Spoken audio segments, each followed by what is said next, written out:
हाँ जी बच्चों, कैसे हो सभी? पढ़ाई के अलावा सब ठीक है? आज हम किसका क्विक रिवीजन स्टार्ट कर रहे हैं? Accounting for bonus issue. ठीक है, आपके स्टडी मटेरियल में क्या कंपनी वाले चैप्टर की एक यूनिट है। बेवकूफ बनाना और तो छोड़ो। बोनस का मतलब क्या है? शेयर होल्डर से विदाउट कंसीडरेशन उनको क्या देना? शेयर।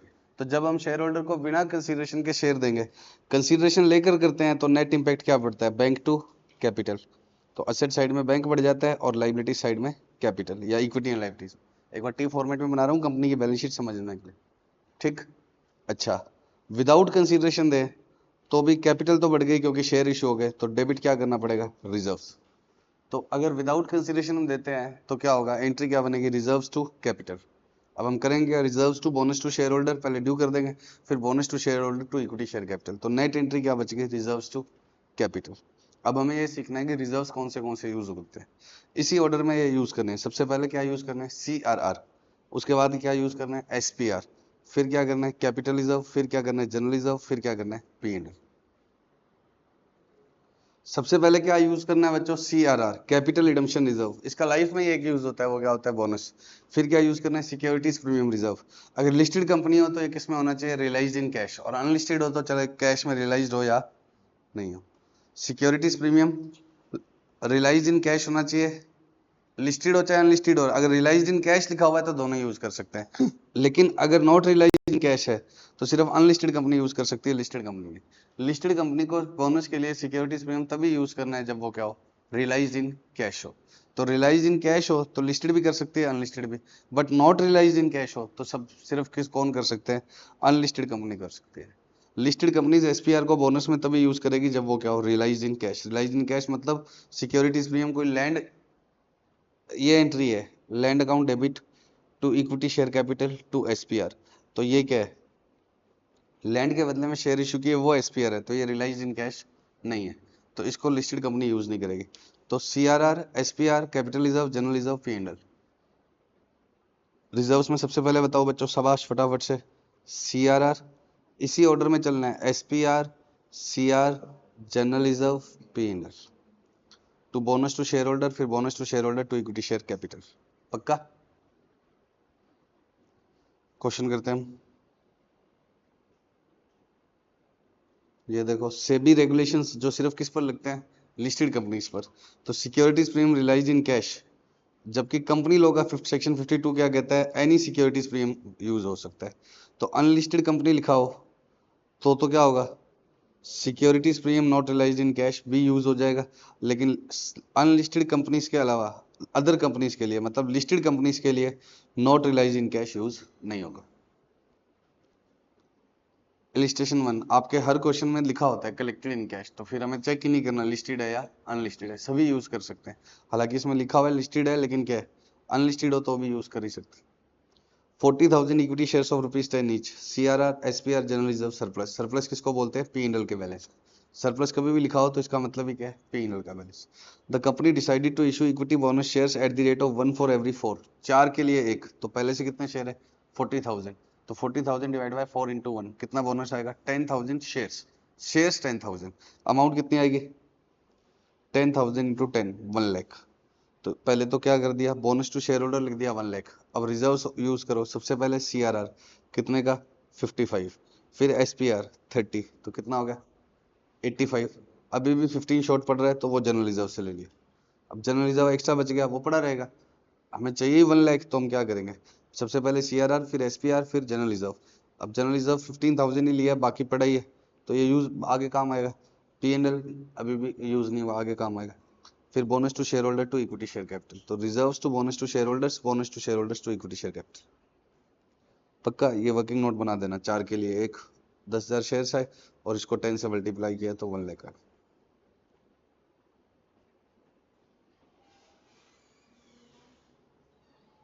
अभी हम करते हैं इलिस्ट्रेशन नंबर 3।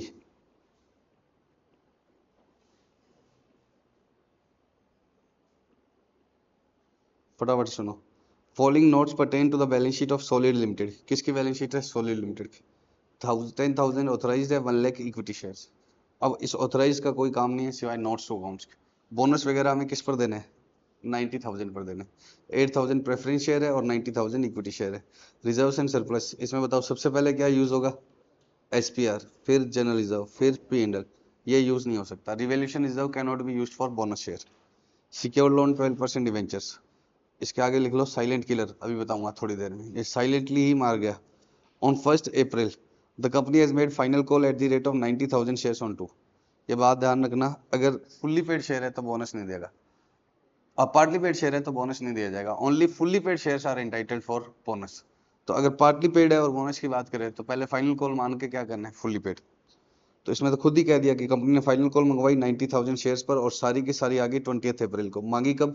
1 अप्रैल को। आ कब गई? 20 अप्रैल को। Thereafter company decided to capitalise its reserves by way of bonus, और उसके बाद में कंपनी ने क्या कर दिया? Capitalise its reserves. इसका मतलब ही क्या होता है? बोनस। रिजर्व्स को क्या करना? कैपिटलाइज। क्या कहलाता है? Bonus. Reserves to capital, net entry तो यही बचती है। तो रिजर्व्स का कैपिटलाइजेशन लिखा हो तो इसका मतलब क्या है? मॉडर्न भाषा में क्या बोल है? बोनस। देसी भाषा क्या है? बोनस। कैपिटलाइजेशन ऑफ रिजर्व्स क्या होता है? बोनस, मॉडर्न भाषा में। Bye way of bonus eight the rate of 1 for every 4 and, 4 के लिए एक। नेसेसरी जनरल एंट्रीज बनाओ, बैलेंस शीट का एक्सट्रैक्ट भी बनाओ। assuming that company has passed necessary resolution as its board meeting for increasing the authorized capital, authorized capital बढ़ानी पड़ेगी। तो वो देखते हैं क्या कहना चाहते हैं। अब बताओ 90,000 शेयर्स है इंटू 2, पहले तो फाइनल कॉल कर दी, final call to capital 90,000 into 2, और फिर bank to final call 90,000 into 2। अब फाइनल कॉल करी 1 अप्रैल को, रुपए 20 अप्रैल को आए, तो डेट ध्यान रख लेना। 1 अप्रैल को कॉल करी और रिसीव कब हुआ? 20 अप्रैल को। तो ये डेट लिख देना अगर दी हो तो। अब बताओ टोटल कितने शेयर है? 90,000। बोनस कितने गए? 1 फॉर एवरी 4, मतलब 22,500।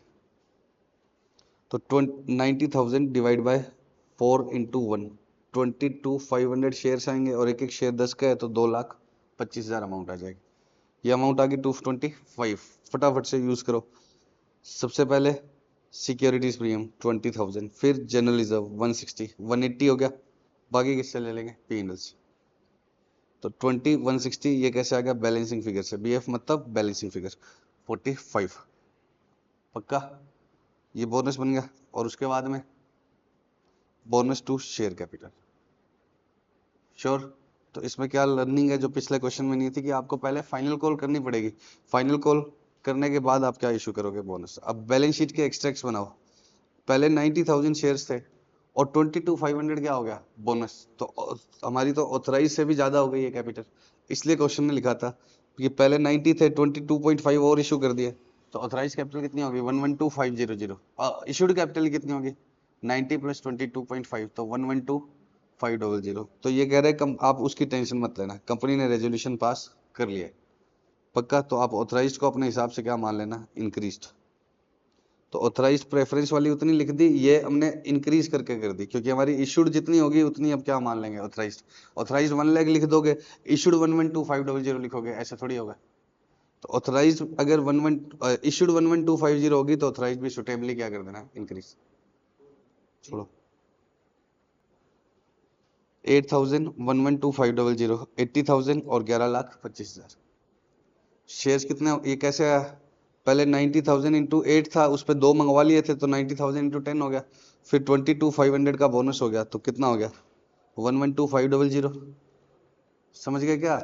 प्रेफरेंस एज इट इज लिख दिया। अब ये नोट लिखना मत भूल जाना, स्टार लगा लो।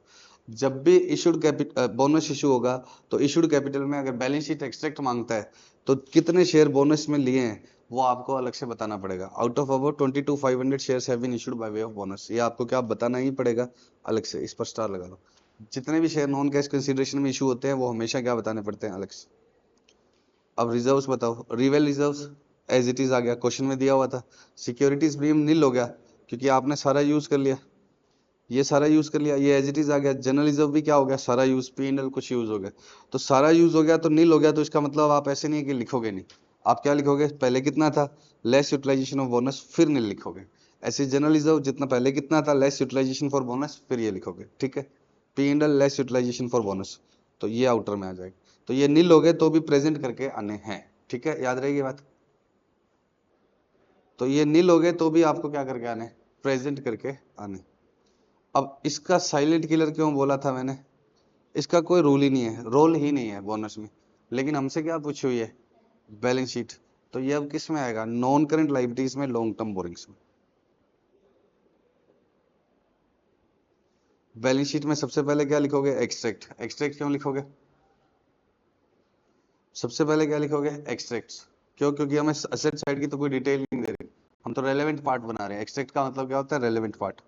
After bonus issue, equity and liabilities, ये particulars notes amount, particulars notes amount याद रखो मेरे साथ साथ, ठीक है, रिवीजन कर रहे हो। इक्विटी एंड लायबिलिटीज, उसके बाद क्या लिखोगे, शेयर होल्डर्स फंड। सीधा शेयर कैपिटल नहीं, क्या क्या, पर्टिकुलर्स, फिर इक्विटी एंड लायबिलिटीज, फिर शेयर होल्डर्स फंड, फिर share capital, reserves and surplus. अब शेयर कैपिटल में खाली इक्विटी वाली लिखनी है क्या, नहीं, इक्विटी और प्रेफरेंस दोनों। ये 80,000 थी, प्रेफरेंस थी 90, और ये 720 थी, लेकिन ये 9 lakhs होगी 2 रुपए मंगवाने के बाद, तो 9 लाख तो वही हो गए थे, और 225 और भी, मतलब 1,12,500 शेयर हो गए थे ना। तो इसमें क्या है, 112,500 इंटू 10 प्लस प्रेफरेंस। तो यहाँ शेयर कैपिटल मेन पेज पर इक्विटी और प्रेफरेंस अलग अलग नहीं लिखी जाती, यहाँ क्या लिखी जाती है, साथ में। नोट्स में क्या बताया जाता है, इक्विटी अलग और प्रेफरेंस अलग। ऑथराइज तो सिर्फ नोट डालने के लिए, टोटल में क्या आएगा, प्रेफरेंस 80,000 वाली और इक्विटी ये वाली, ठीक है, और प्रेफरेंस ऑथराइज में ही आएगा। टोटल बैलेंस शीट के टोटल में क्या लेना है, ये वाला 12,05,000, पक्का। उसके बाद में रिजर्व एंड सरप्लस क्या थे, 35 का तो रिवैल्यूएशन रिजर्व बच गया, और 160 का क्या रहेगा, P&L। 195 long term borrowings, non current liabilities में लॉन्ग टर्म बोरिंग्स, और लॉन्ग टर्म बोरिंग्स के नोट में क्या लिख देना, डिबेंचर्स, पक्का, बोलो।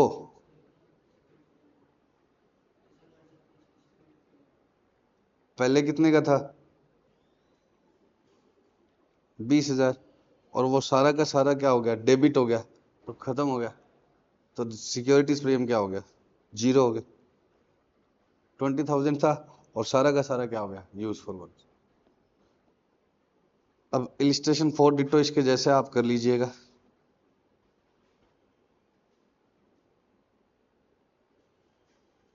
अब हमें बात करनी है बोनस कॉल की। बोनस कॉल क्या होता है बच्चों,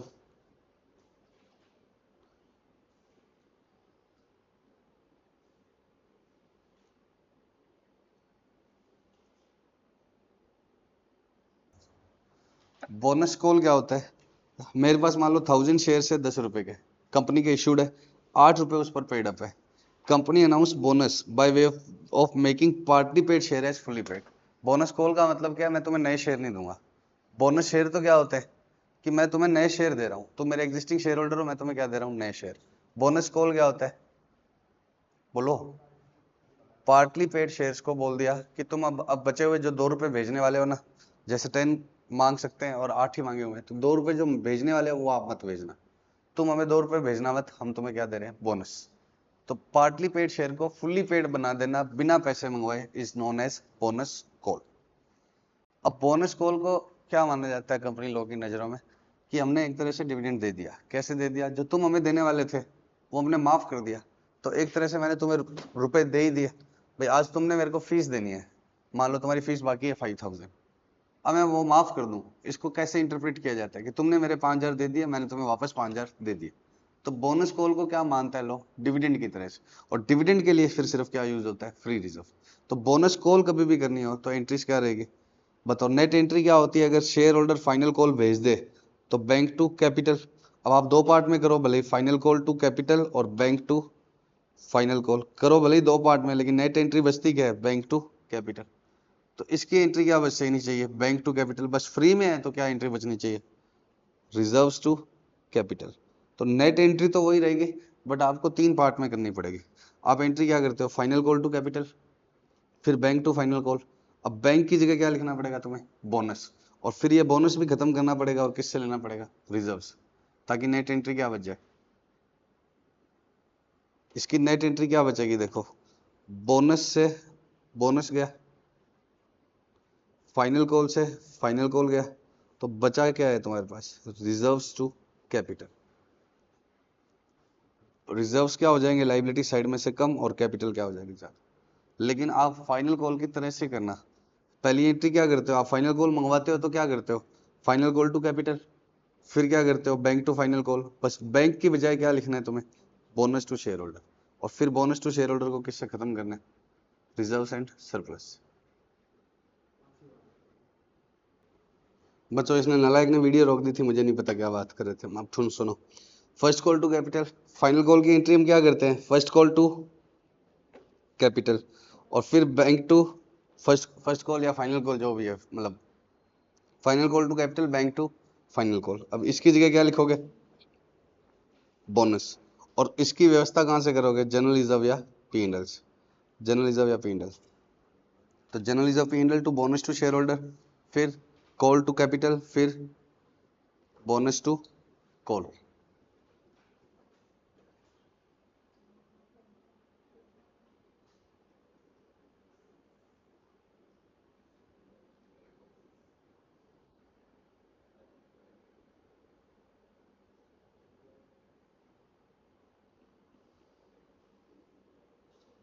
ए limited company with subscribe capital of ₹5 lakh, subscribe capital कितनी है, 5 lakh, 50,000 shares of 10 each. Subscribe हमेशा किस पर बताई जाती है, फेस वैल्यू पे 10 पर, लेकिन कॉल्ड अप कितना है 7.5 ओनली, तो 50,000 पर हमने 7.5 ही माना हुआ है, तो हम बोनस कितने का देंगे, 50,000 इंटू 2.5, जो कितना आएगा 1,25,000, जो क्वेश्चन ही दे दिया, बोनस ऑफ ₹125। ये अमाउंट ना भी देता, सीधा कहता फुल्ली पेड बनाएंगे तो भी हम निकाल लेते। कैसे निकालते, 50,000 इंटू 10 और 7.5 का gap 2.5, out of general reserve. बताओ इतनी हेल्प कौन करता है, ये भी कह दिया कि किस में से देना है, जनरल रिजर्व में से। बोनस कॉल किस में से ही होती है हमेशा, जनरल रिजर्व या P&L। अगर इस क्वेश्चन में मान लो general reserve, P&L, SPR, capital reserve दिए होते तो SPR कैपिटल रिजर्व यूज नहीं होता। बोनस कॉल सिर्फ किससे होती है, जनरल रिजर्व से और P&L से। तो general reserve to bonus to share holder कितना हो गया, 1.25। यहाँ जनरल रिजर्व और P&L दो ही चीजें आ सकती है, तीसरी चीज नहीं आ सकती। फाइनल कॉल टू कैपिटल और बोनस टू फाइनल कॉल, बस बैंक की जगह क्या आएगा, बोनस। ये सेकंड क्वेश्चन शेयर इशू करने का ही है, तो ये तो नॉर्मल है सेकंड पार्ट, तो ये आप कर लेना। With this will end up bonus share. अब हम दूसरा क्या कर रहे हैं, राइट, शेयर होल्डर को शेयर खरीदने का पहले मौका देना। तो इसमें दो बातें आती है, एक तो एंट्रीज और एक वैल्यू ऑफ राइट निकालना। मुझे तो मेन ये सिखाना है वैल्यू ऑफ राइट, एंट्रीज में तो कुछ है ही नहीं। अगर कोई कंपनी एग्जिस्टिंग शेयर होल्डर को शेयर इशू करेगी भी तो भी एंट्री क्या करेगी, bank to equity share capital to SPR। इसमें तो क्या है, अगर एक्स्ट्रा प्रीमियम है तो किस में चला जाएगा, SPR में। तो इसमें एंट्रीज में तो कोई इशू है ही नहीं, फटाफट से देख लो। एग्जिस्टिंग को दे चाहे पब्लिक को दे, एंट्री क्या रहेगी, bank to capital to SPR।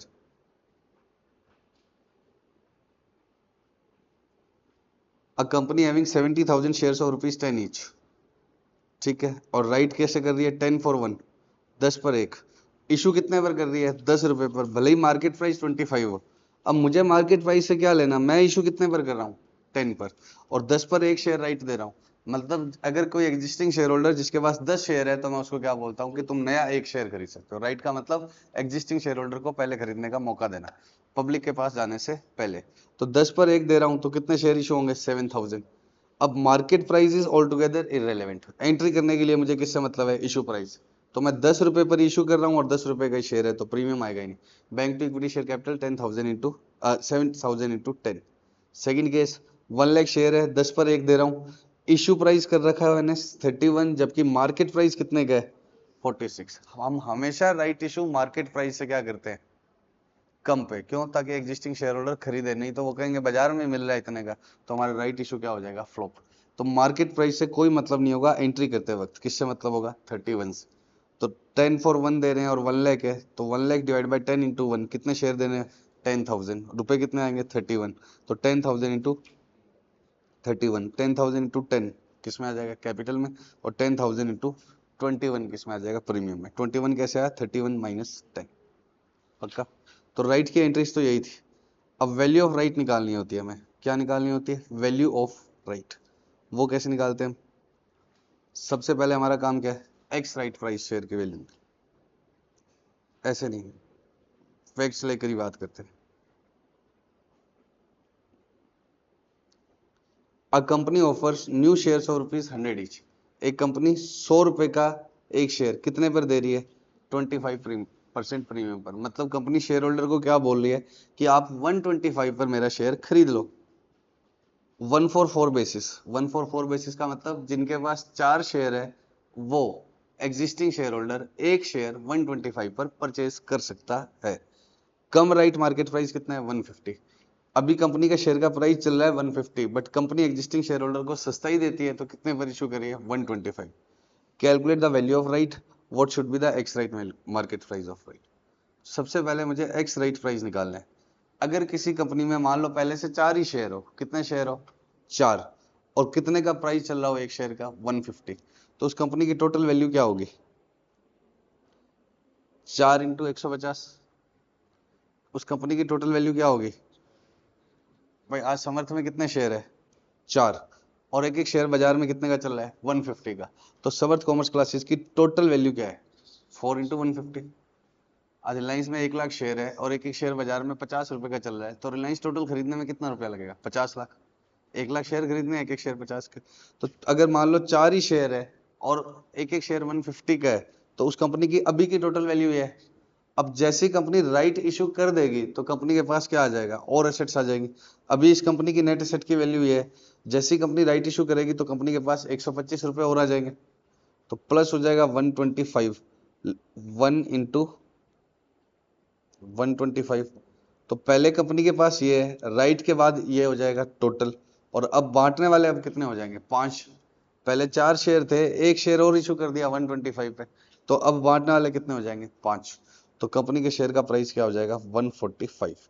इसको क्या बोलते हैं ex right price. Ex right price किसको बोलते हैं, cum right value of existing shares. Existing shares की राइट से पहले, कम का मतलब राइट से पहले, और एक्स का मतलब राइट के बाद, एक्स मतलब एक्सक्लूडिंग राइट, राइट के बाद। तो पहले से एक शेयर 150 का था और 4 शेयर थे, तो पहले कंपनी की वैल्यू ये है मार्केट में, और कंपनी इतने रुपए और ले आएगी मार्केट से, तो टोटल ये वैल्यू हो जाएगी। डिवाइड बाय क्या कर दिया टोटल नंबर ऑफ शेयर्स, तो डिवाइड में क्या आएगा राइट से पहले के शेयर प्लस राइट के बाद के शेयर, और ऊपर क्या आएगा राइट से पहले का प्राइस इंटू राइट से पहले के शेयर प्लस राइट इशू में जो शेयर इशू हुए हैं उससे आया पैसे, डिवाइड बाय 5, तो ये आ गया 145। ये आ गया कितना 145। वैल्यू ऑफ राइट क्या होती है, पहले का प्राइस 150 माइनस 145 इज इक्वल 5। तो पहले का price minus x right price क्या होगा वैल्यू ऑफ राइट। अब इसका मतलब क्या है, इसकी ये इंटरप्रिटेशन है जो मैं एक एग्जांपल लेके समझाता हूँ आपको, 5 मिनट आराम से समझना।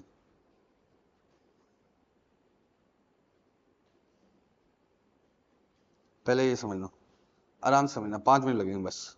असेट्स 26 लैक्स की हो किसी कंपनी की, और लाइबिलिटीज 2 लैक्स की हो, कैपिटल और रिजर्व है। किसी कंपनी की एसेट 26 लैक्स की और लाइबिलिटीज कितने की हो 2 लैक्स की, तो उसकी नेट एसेट कितनी है 24 लैक्स, और उसको डिवाइड कर दिया जाए नंबर ऑफ शेयर से, तो उसके शेयर का थियोरेटिकल मार्केट प्राइस यही होगा। एक कंपनी है जिसके अंदर नेट एसेट है 24 लैक्स, नेट एसेट का मतलब असेट्स में से लाइबिलिटीज को देने के बाद बचेगा 24 लाख रुपए, और 8000 लोग उसमें बांटने वाले हैं, तो एक शेयर का प्राइस कितना आना चाहिए 300। तो 8000 शेयर है और उनके पास 8000 मतलब शेयर्स है, और उन सब शेयर होल्डर्स के पास कितने की एसेट है 24 लैक्स की, तो एक एक शेयर के हिस्से में क्या आएगा 300। अब मैं आपको उल्टा दे दूं, 8000 शेयर है और एक शेयर का प्राइस 300 है, तो उसको मल्टीप्लाई कर लेंगे तो क्या आ जाएगा net asset. Number of shares को मार्केट प्राइस से मल्टीप्लाई कर देंगे तो क्या आ जाएगा नेट एसेट। 8000 इंटू 300, तो क्या आएगा नेट एसेट ही तो आएगा। अरे बोलो।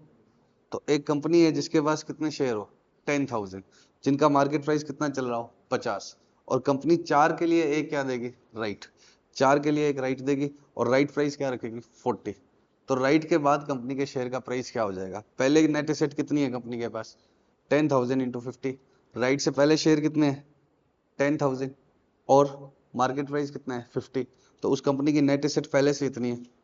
फिर 4 पर एक राइट देगी, मतलब कितने शेयर देगी राइट्स में 2400 2500, 10,000 बाय 4, तो 2500 शेयर देगी, और राइट में कितने रुपए आएगा पर शेयर 40, तो इतनी नेट एसेट पहले से है, इतनी और आ जाएगी, तो टोटल ये हो जाएगी।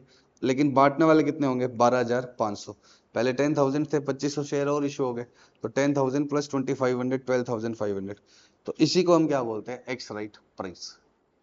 इसी को हम क्या बोलते हैं, एक्स राइट प्राइस। कंपनी के पास पहले से 10,000 शेयर है, मार्केट प्राइस 50 है, तो ये पहले की नेट एसेट। राइट इशू में कंपनी जब शेयर इशू करेगी तो और कैश जनरेट कर लेगी। कितना जनरेट कर लेगी, 2500 इंटू 40। जब शेयर इशू करेगी तो इतने रुपए और आ जाएंगे ना कंपनी के पास, तो 2500 इंटू 40 रुपए और आ जाएंगे, तो ये नेट एसेट मिलकर ये हो जाएगी। और बांटने वाले कितने हो गए, 12,500, तो प्राइस क्या हो जाएगा, 48।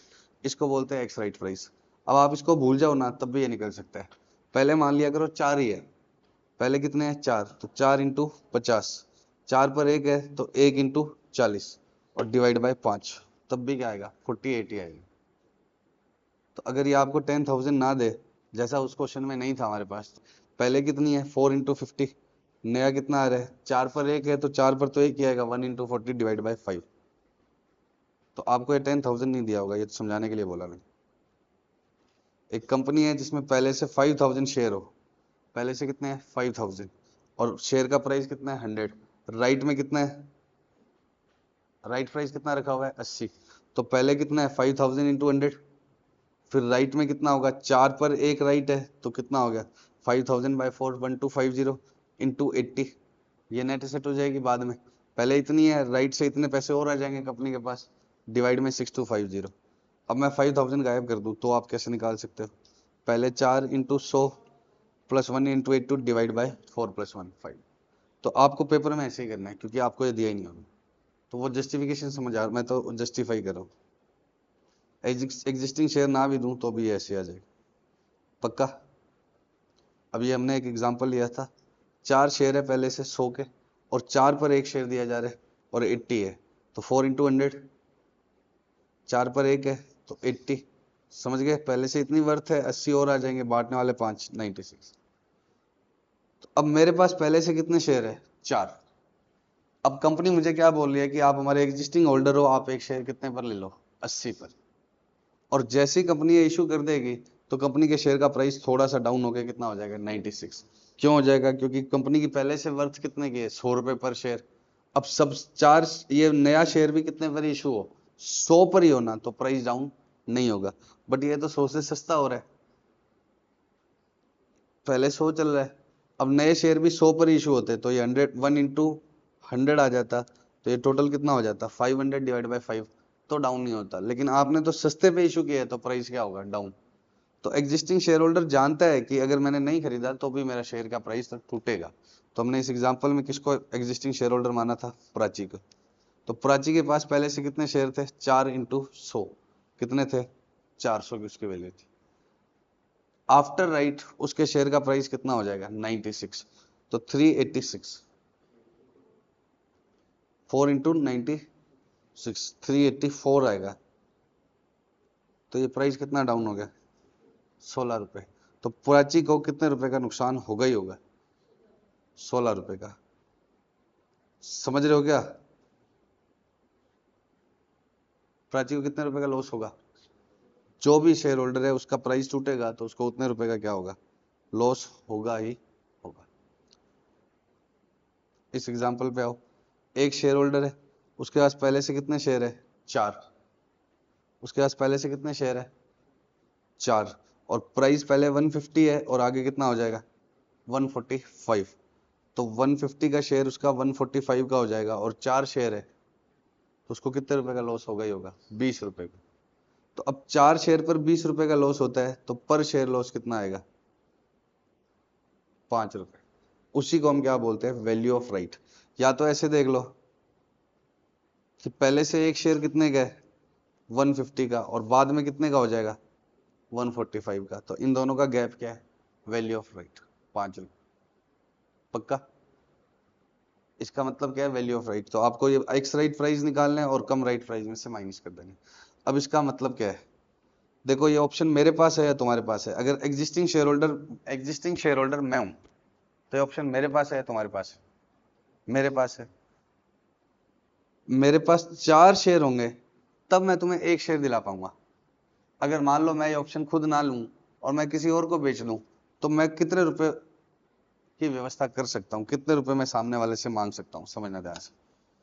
मेरे पास ये शेयर है, कंपनी को मैं तुम्हें इसको बोलता हूं कि भाई मेरे को एक कंपनी की तरफ से ऑफर मिला हुआ है 125 पर खरीदने का, मेरे को एक शेयर कितने पर खरीदने का ऑफर मिला हुआ है 125।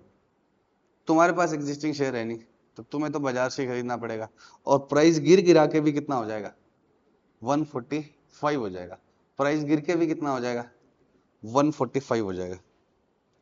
तो अभी तो देखो 150 चल रहा है, लेकिन गिर के भी कितना होगा 145। तो तुम्हें 125 रुपए में वो शेयर दिलवा सकता हूं मैं, जो शेयर कितने का होगा 145। समझ रहे हो? तो इसको 20 रुपए का फायदा करवा सकता हूँ, क्योंकि मैं एग्जिस्टिंग शेयर होल्डर हूँ, मुझे ही मिलेगा वो। और मैं चाहूं तो कंपनी को बोल दूं कि मेरी बजाय किसको दो, इसको। और कंपनी को देना पड़ता है। इसको क्या बोलते हैं, राइट को रिनाउंस करना। इसको क्या बोलते हैं, राइट को रिनाउंस करना। तो मेरे को 20 रुपए का फायदा होगा, लेकिन मैं ये 20 रुपए का फायदा तब करवा सकता हूँ जब पहले से मेरे पास 4 शेयर हो। जब मेरे पास पहले से कितने हो 4, तो वैल्यू ऑफ राइट 5 ऐसे भी निकाल सकते। हर एग्जाम्पल में ऐसे ही आएगा। कैसे करना आप, राइट प्राइस कितना है 125, और दूसरा क्या है एक्स राइट प्राइस बाद वाला, कितने रुपए का फायदा हो रहा है मुझे 20 रुपए का। इसको मैं भी कितने रुपए का फायदा करवा सकता हूँ 20 का, लेकिन कब, जब मेरे पास पहले से कितने शेयर है 4, तो वैल्यू ऑफ राइट 5। तो या तो आप ऐसे निकाल दो, और या कैसे निकाल दो, आपने क्या निकाला हुआ है, कम राइट प्राइस क्वेश्चन ने दिया हुआ है, और एक्स राइट प्राइस। हर क्वेश्चन में ये वैल्यूज क्या रहेंगी, इक्वलेंट। पक्का? तो अगर किसी को, जैसे इसको अभिनव को मेरे से क्या खरीदने, शेयर खरीदने, कि मुझे दिलवा दो सर, कंफर्म करवा दो मेरा अलॉटमेंट, कंपनी क्या पता दे या ना दे, ठीक है, बाजार में मिले या ना मिले, इसको तो वैसे तो मिल ही नहीं सकता, मुझे मिल सकता है पक्का। क्यों? क्योंकि मेरे पास पहले से कितने शेयर है 4। तो मैं कह रहा हूं तुम्हें कंफर्म अलॉटमेंट करा दूंगा, तो मुझे कितने रुपए दे दो 20 रुपए। अब वो 20 रुपए कैसे निकालेंगे, 5 पर शेयर है इंटू 4, या ऐसे निकाल लो। पक्का? तो अभिनव मुझे 20 रुपए दे देगा, और अभिनव क्यों दे देगा, क्योंकि इसको फायदा हो जाएगा। 125 रुपए किसको दिए, कंपनी को, और 20 रुपए मुझे दे दिए शेयर दिलवाने के। अभिनव एग्जिस्टिंग शेयर होल्डर नहीं है, कंपनी इसको कितने पर दे देगी 125 पर, अगर मैं उसको बोल दूंगा तो। और मुझे कितने दे दिए 20, तो इसको कितने में मिल गया 145 में। तो सर फायदा क्या हुआ 145 का, 145 में मिला, कंफर्म तो हो गया।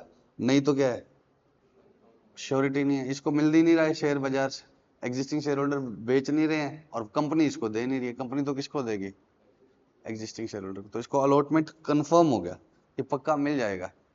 पक्का? तो आपको क्या करना है, पहले एक्स राइट प्राइस निकालना है। फर्स्ट स्टेप क्या निकालना है, एक्स राइट प्राइस। अब एग्जाम ओरिएंटेड बात कर रहा हूँ बिल्कुल। एक्स राइट प्राइस, फिर वैल्यू ऑफ राइट, इन दोनों का डिफरेंस, किसका, कम राइट। कम राइट कौन सा, 125 वाला नहीं, 150 वाला, माइनस 145, 5। और फिर ये लाइन लिखनी है। ये लाइन कैसे लिखोगे, इस 5 को किससे मल्टीप्लाई कर देना, 4 से। 5 को जितने पर 4 पर 1 मिल रहा है तो 4 से, 5 पर 1 मिल रहा है तो मैं सामने वाले से 20 रुपए ले सकता हूँ। एक शेयर पर मैं 5 ले सकता हूं, तो 4 शेयर पर मैं 20 रुपए लेकर सामने वाले को एक शेयर दिला सकता हूं। वही क्या है, वैल्यू ऑफ राइट। तो पहले तो ये लिखोगे, फिर ये थियरी लिख देना। क्या लिखोगे, वैल्यू ऑफ राइट निकलने के बाद क्या लिखोगे, कि मैं किसी सामने वाले को, जिसकी इच्छा है कि एक शेयर का कंफर्म अलॉटमेंट हो जाए, उससे कितने रुपए ले सकता हूं, 20 रुपए। पक्का? एक एग्जांपल जो हमारे पास खुद का है, इसमें बताओ। पहले प्राइस कितना था 100, एक्स राइट प्राइस कितना आ गया 96। तो क्या लिखोगे, वैल्यू ऑफ राइट 4 पर शेयर। अब मैं किसी सामने वाले से कितने रुपए ले सकता हूँ, 4 इंटू 4, 16 रुपए, ताकि उसको एक शेयर का कंफर्म अलॉटमेंट दे दूं। ये थियरी लिख दोगे आगे।